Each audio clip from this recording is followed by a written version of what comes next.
เธอผ่านมาฉันจะฝากเอาไว้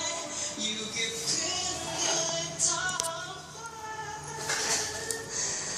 มันเป็นความคิดที่กระซิบว่าฉันยังรักเธอ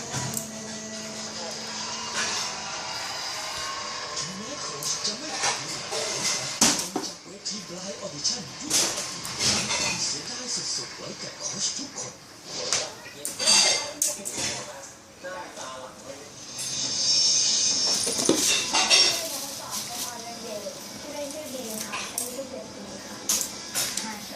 ชื่อพิมพิสารงามพรวิภาค่ะชื่อเล่นชื่อพิมอายุ16 ปีค่ะก็รู้จักกันเพราะว่าบีกับพิมเป็นเพื่อนกันตอนม.ต้นแล้วก็มาเจอกันในร้องเพล